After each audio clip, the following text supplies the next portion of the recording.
So let's get started. So good evening, everyone. Welcome to my session about monitoring debugging distributed systems. First, let me tell you something about myself. My name is Yusuf Yusuf.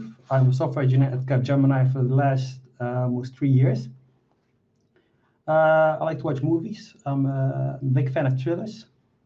I love traveling. Lately, it's not possible at the moment. Hopefully, that will be an option again. And for more information about me or the project I worked in, you can find it at my website, yusufyusuf.nl. So, yeah, distributed systems. It's a little different compared to a monolithic. So on the diagram on the right, you can see a distributed system consists of several components. And it's a pattern and architecture that's shown its benefits the last couple of years, especially when it's combined with a cloud platform. Because it has some great benefits. For example, when a new team member or team joins, it can start working on one component instead of learning the whole source code at once. If a component goes down, it's easier.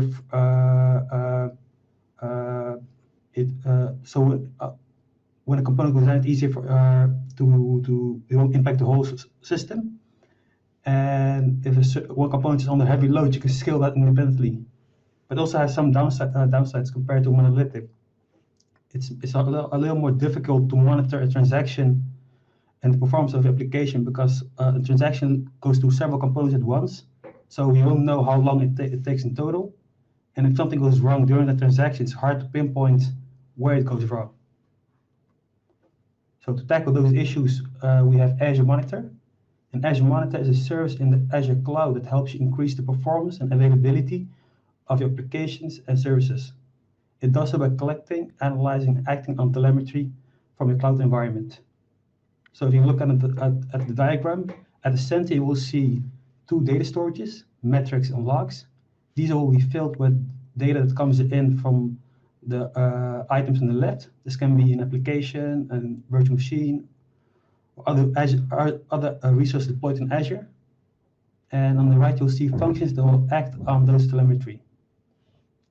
In this tech talk, I'll only be handling application map, search, and snapshot debug within application insights and automatic alerts. So let's get started with monitoring. Application map is a feature within application insights, and it will visualize the topology of distributed systems. In one view, you can see all the components that are part of your system, and a component is a independently deployable part of your distributed microservices. This can be, for example, a web API, Azure function. And within each component, you can see how many times it failed, how long it took for a request to complete. So it makes it easy for you to spot performance bottlenecks and failure hotspots. But it may occur that you won't see all the telemetry. For example, if you have a dependency to a resource that's not deployed within Azure, then you can use the application insight SDK to send custom telemetry to Azure, and also then it will get picked up at application map and be shown. I'll be showing this later on in the demo. So you have a lot of telemetry that's being sent from your application to Azure, and with search, you can search and find individual telemetry items. This can be, for example, a trace, a log, a certain request. And when your application gets quite big, a lot of data will be sent to Azure, and it may impact your budget and resource costs. So to fix that, sampling is applied to your data. And sampling is the recommended way to reduce telemetry traffic, data cost, and storage cost while preserving a statistically correct analysis of the application data. There's also an integration within the Visual Studio that you can use, so you can find the telemetry items within Visual Studio instead of going to the portal. I'll also will be showing this later on in the demo. So the first two items, the search and the application map, are used for monitoring actions and behavior that already occurred. And with alerts, you can be proactively notified. And the way alerts work is on the right, you see a diagram, and you have the target resource and the criteria. The combination of that two will define the alert rule. So the target resource is something you want to track its behavior. This can be all the items within your application insights, or a virtual machine, or even an app service. The signal is, for example, the HTTP requests you want to monitor. So how many requests come into your service. The criteria or logic test is a condition that have to be met before an alert is fired. So an example of a criteria can be if X amount of requests come in at this service within a time period of, for example, 5 minutes, occurring every minute, then an alert has to be fired. And when that alert is fired, an action group will be notified so they can investigate the issue. And the action group can be, for example, a notification group. So you send the email describing the situation, or it can be connected to a webhook or a logic app, for example. And when the criteria is specified an alert rule is met, an alert is created or fired, it has a status of new, and you can change the status when you acknowledge the alert and when you close it. All the state changes are saved in the history of the alert. And it's very useful for you when you want to monitor irregular behavior. So now, we handled monitoring. Now let's look into debugging. Snapshot Debugger is a feature within Application Insights, and it's very useful for when an exception or issue occurs when you live application, and you want to look into it. The way Snapshot Debugger works is it collects snapshots on your top showing exceptions, so that you have information you need to diagnose the issues in production. It's very useful when an exception occurs in your live application. And the snapshot contains the state of the source code and variables the moment the exception was thrown. There's also an integration within Visual Studio, so that you can click on each within the stack trace of the exception and see what the state of the code was. You can view this in the portal and also in Visual Studio. And also, I will show you both later on. And sometimes it's not enough just to use the Snapshot Debugger. Sometimes you need to debug the live application. And this works similar to local debugging. The only difference is you'll be attaching to a process of your deployed application in production, for example. Before you can do that, you first need to you need to deploy your application using the debug configuration. It's recommended that you don't do this on an environment where the users are using the application at the moment. So a staging slot can be very useful for that. So I've shown a lot of theory what these subjects mean, and I also made a small demo application to show you how we can use these concepts within our system. So the demo application consists of two services. So you have a web API that uses the application inside, that uses the service bus SDK to put messages on a queue within the service bus. Then you also have a function I made that listens to that queue, and when a new message arrives, it gets triggered and starts performing some business logic. When it's finished, it will save the changes to a table storage. The API also has the option to get the details from within a store. And then these two services also have two dependencies, the service bus and the table storage. Before you can start monitoring debugging, you first need to do some actions first. So you need to create the application inside resource. You need to deploy your both services, the API and the Azure functions. And then on both of the resources, you need to enable application insights. And now I'll be showing you the first part, creating the application insights in the Azure portal. Oh. Go back. So let's go to the Azure resource, Azure portal. So I'll be creating the application insights. So as you can see, I already created an application insights, but I will show you the information you need to fill in this to create this resource. So first you'll select a subscription, assign it to a resource group, give it a name, a region, and then you can choose a resource mode. It is advised that you use workspace-based, because then you get the full integration within with log analytics, and the classic one, it will be deprecated soon. So after you create this resource, you need to deploy your API and function. So I'll be showing first the API. So it's a regular ASP.NET Core API, and I'll be deploying this. For the sake of the demo, I'll be using the publish window within Visual Studio. I already set this to configuration to debug, so I'll be using this later on for the snapshot debugger. And I've set the service dependencies. I also made one change to this project, and that is the telemetry initializer. This uses an interface from the application insights SDK.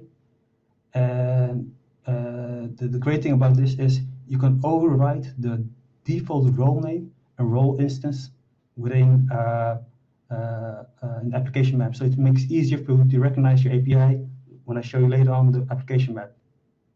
So I'll be using this to deploy. I already deployed this for the sake of time, and you need to do both the same for the function. So it's just a regular Azure function project. As you can see, it has a trigger within the service bus and some business logic. And as you can see, there's a dependency telemetry object, and this is from the application insight SDK as well.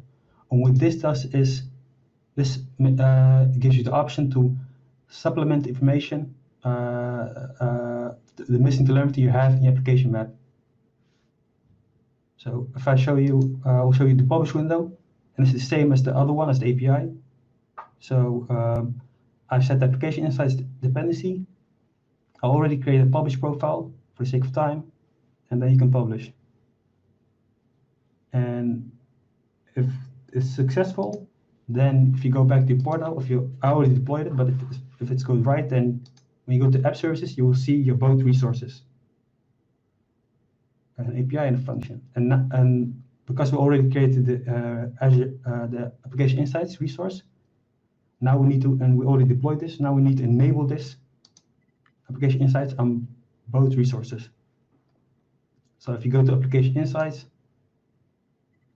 and it's just a matter of a switch of a button, and then you have the integration within application insights. And if you go further down to .NET Core, there's some additional configuration you can pass into your application insights. And I already enabled the snapshot debugger.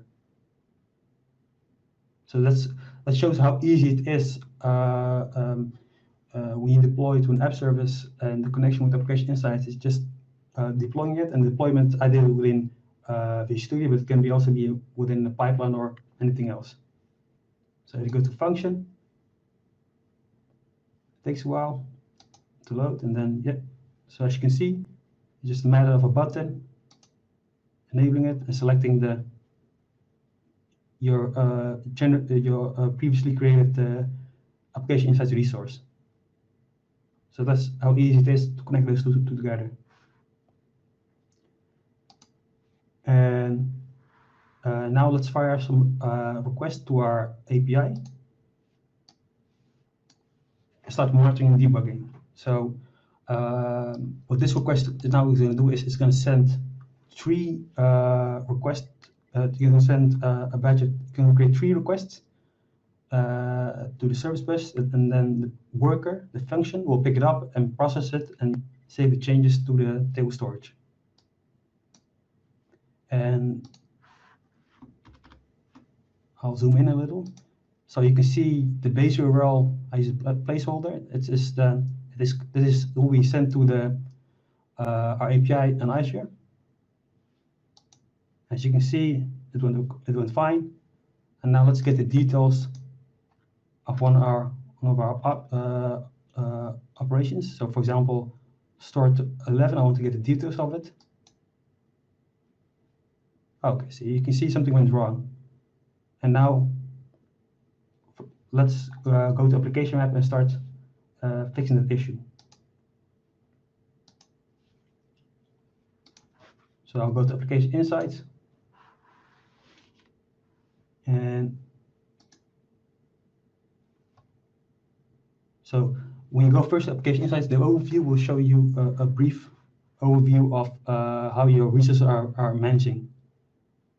So you can see there were 4 requests that came into our resources that connected to application insights. When I click on application map, yeah. So the cool thing about this is, if you look closely, you will notice it looks kind of similar to the architecture diagram of our distributed system I showed earlier. So if I go back a little, this now kind of matches this. And what you're seeing here is like the 2 green circles are our components. So these are the 2 APIs I've deployed within a service. And if I zoom in a little, it takes a while to load the data. And I'll show you last.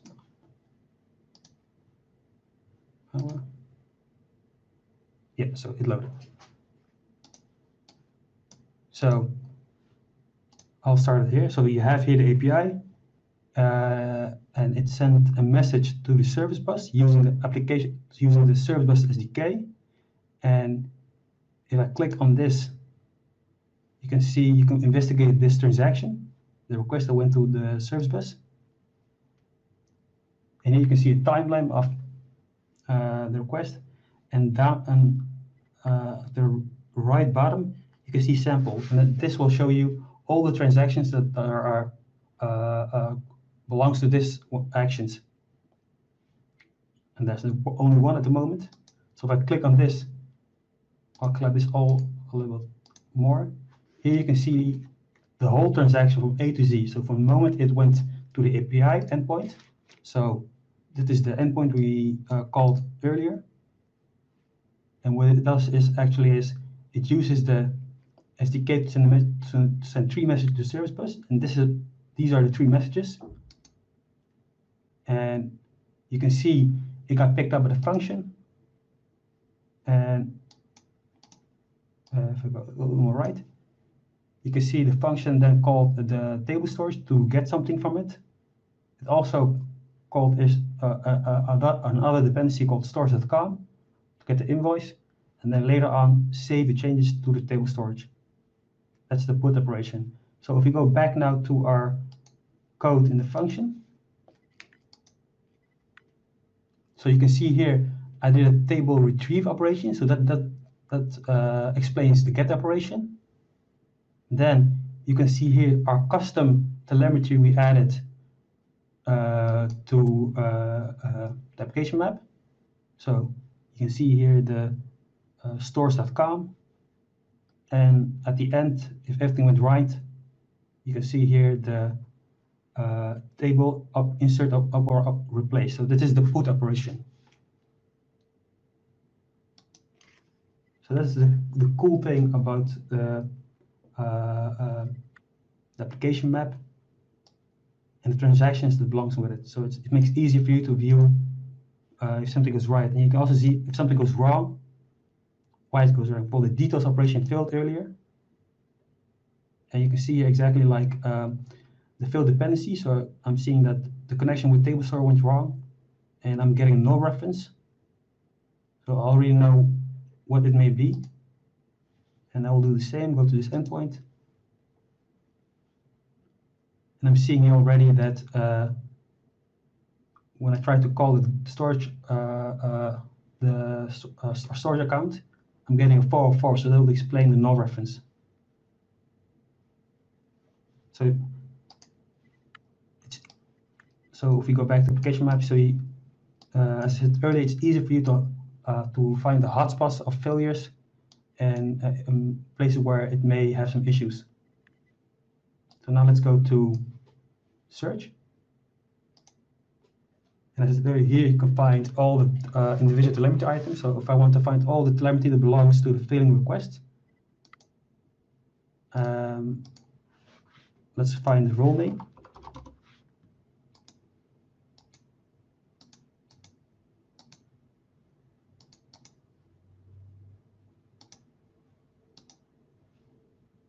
So you can see here you will find the custom API name I've set earlier. So now I'm seeing all the telemetry that belongs to this role, our API. I'm actually only interested in finding the failed ones. It always takes a minute.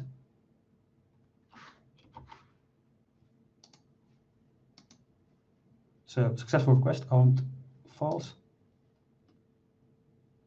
And you can see here all the, and this one's for the last 24 hours, so I'll say last 4 hours to narrow it down. Yeah, so as you can see, it just makes it easy for you to spot the issues and hotspots of your application.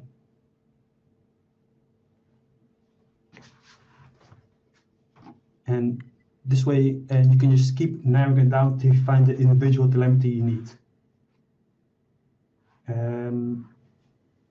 There's also an integration within Visual Studio, I've shown earlier. When you go to the Connect Services window within Visual Studio, when you add the integration within application insights, if you do this, then it will get the telemetry from your application insights on Azure. So you get all the data locally in your editor. And if you have Code Lens enabled, then if you enable this show IntelliTrace, then the great thing within Visual Studio and application insights is you can see here. It takes a minute to load.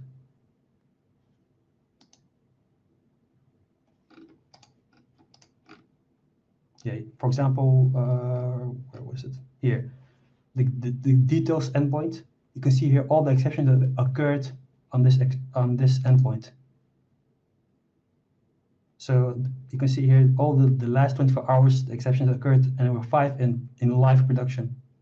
And if you go to see all live, then you can find these all here locally instead of trying to search in the portal. And it really helps with when you're working on a project. And you can find you don't have to go to the application each time. You'll be notified of the mistakes that were passed here in the editor. The last thing I want to show you from the monitoring side is alerts.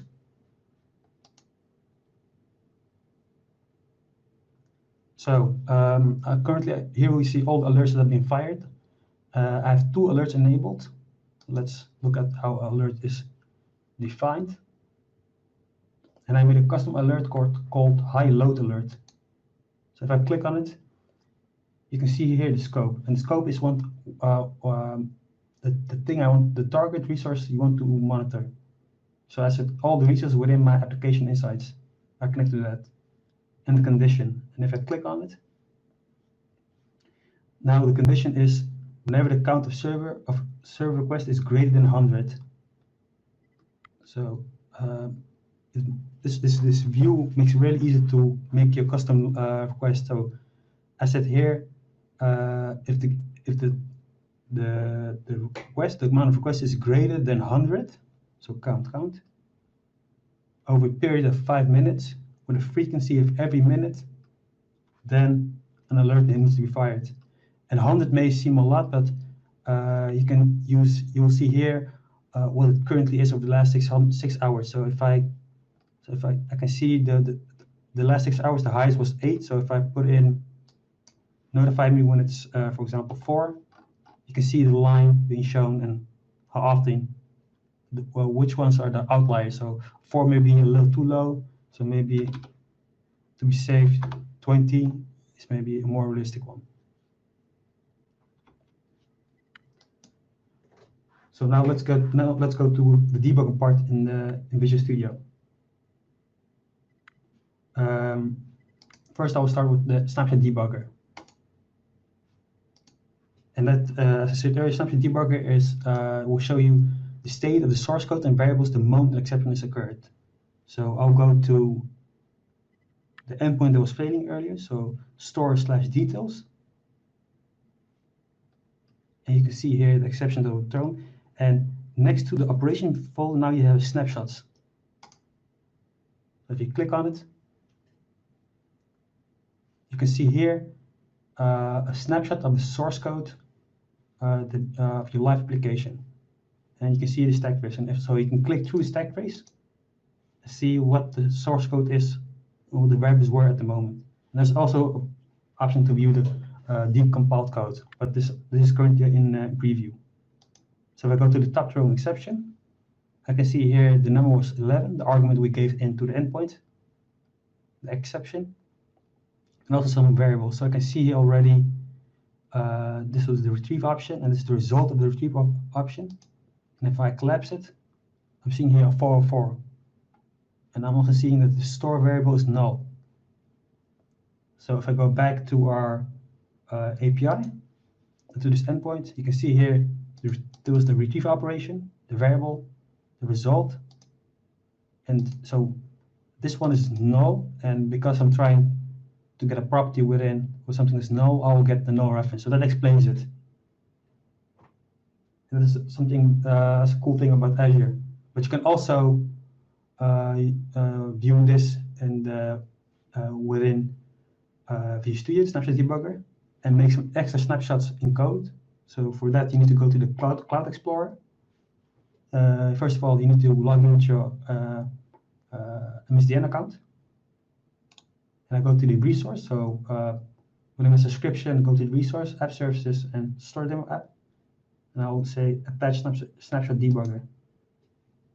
And then you need to select your storage account. So this is where all the telemetry will be saved when you make a snapshot. I'll say attach. This may take a while.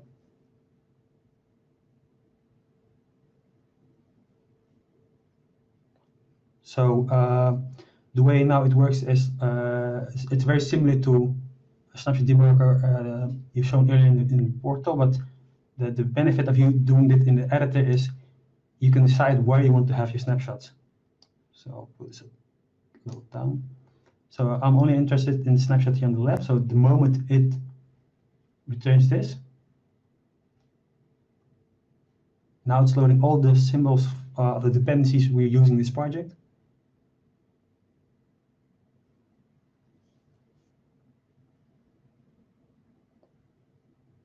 Yeah, so because it needs to it will try to make the snapshot debugger at them locally, and normally you won't notice this if it's on the portal. And I think it's almost done. Because if it's finished loading, then you will see this will be an option to record, and you will have the start collection menu.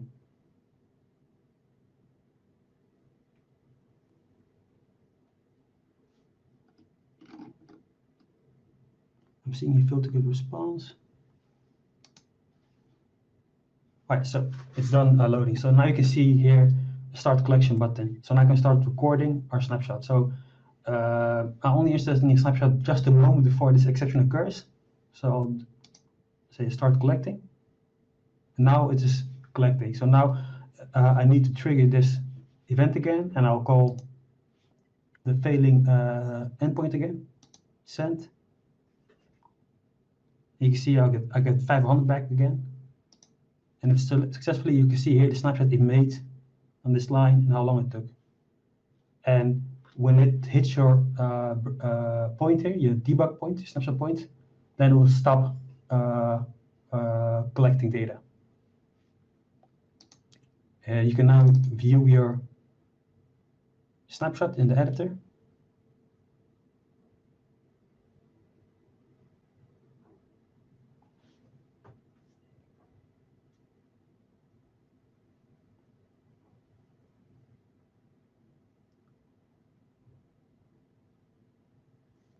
So yeah, I think that's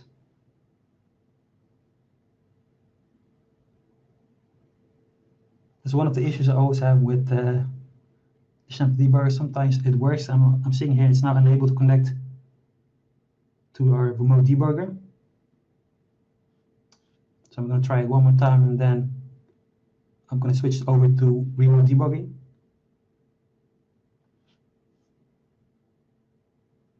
So yeah, so no option to view the Snapshot debugger in Visual Studio. So luckily we can view it in the editor in the portal, but I'll stop this part. So not a big issue. We can switch over to remote debugging, and the way it works is you can say attach to a process, and it takes a while to load.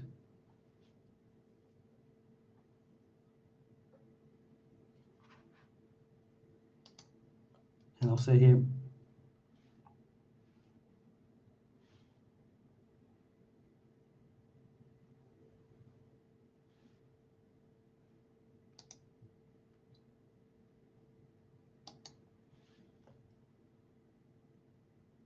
oh, okay, so let's try again, find.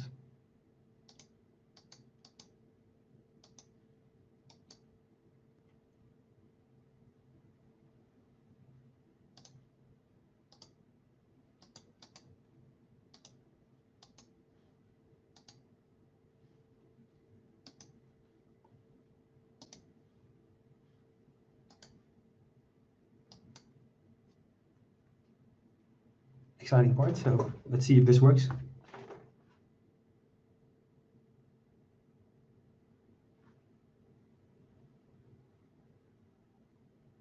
It is currently not possible, so but not that big of an issue.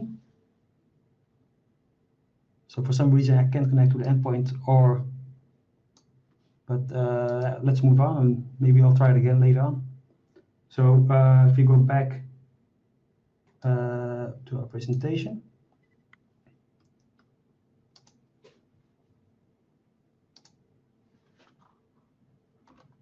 So yeah, so in summary, is you'll get a lot of features, features out of the box with Application Insights and Azure Monitor. It is just a matter of deploying application to Azure and switch up of a hit of a button, then it will be connected together and will start collecting telemetry. And even if you're missing some telemetry, you can supplement it with Application Insights SDK. With when you enable Application Insights, you will start collecting a lot of telemetry. You can analyze it with using application map and search. And you can act on those telemetry using remote debugging to find the issues and fix it, or Snapshot debugger. And if you want to be notified of future behavior, irregular behavior, then you can use alerts. And in this session, I'm only showing you the application insights and alerts, but there's still so much more I haven't gotten to. So yeah, maybe let's start with the questions, and then I'll try in the meantime to get it working again with Snapshot debugger. Yes, great session. Thanks. The demo gods were not really in your favor, but maybe they are later on. Yeah, exactly. This always happens during live sessions. Huh? But we have a couple of questions. The first one is from Chasing Dreams. And the question is, would you advise to limit the amount of users that have permissions to Application Insights due to the risk of revealing sensitive information? Or is this not the case? Yeah, I think it's the Application Insights. It really depends on what you send to Application Insights. So I've shown you earlier, like you can use custom telemetry to send custom data, but it's advisable always to get the least amount of privilege needed. That's what I would do. Yeah. Okay. We have another question from Partiyarjan. I hope I pronounce it well. How is personally identifiable identifiable information handled when sent through the API and seen here when you are debugging? So within application insights, you won't see the request message. Like when I show you application map, you only see a request is sent and metadata about the request. But as long if you don't log the message being sent through the line, then you won't see it, the details of the message being saved within application insights. Okay, yeah, of course. And of course, Roel had some questions as well. So his question is, the app service had some really nice integrations with application insights. Does this work for Linux app services and containerized app services just as easily? There are some limitations because I've only shown you now how you can do it with application insight with the app service. I know that for Linux it works the same, but I'm not sure for when it comes to containers. I haven't tried that option yet, and maybe something we can handle in the next tech talk. Okay, good idea. Good idea. Last one, you showed customizing the role name to make it easier to find your application using filters. Is there a good alternative to this so you don't have to hard code this in your code base? Yes, this is now I didn't hard code it, but you can configure this using the app settings. And when you use app settings, you can set those variables using variables within Azure DevOps or another pipeline tool. So I wouldn't recommend it hard coding it is now within code, but something you read within an app settings or a configuration like tool. Okay. Okay. Yeah. Yes. Okay. Do you want to look at your demo again? Yeah. So I'm trying to attach it again. So I'll try remove debugging again. Okay. But, we lost your screen right now. Oh, so. yeah. My bad. But I don't think it's No, then we skip it. Not this No. tech talk. Sorry, but I owe you guys one demo part later, so stay tuned. Okay, we will keep that in mind. So thank you very much. Really great session, and Application Insights is an awesome tool for debugging and logging, and a lot of possibilities. And I really like that application map.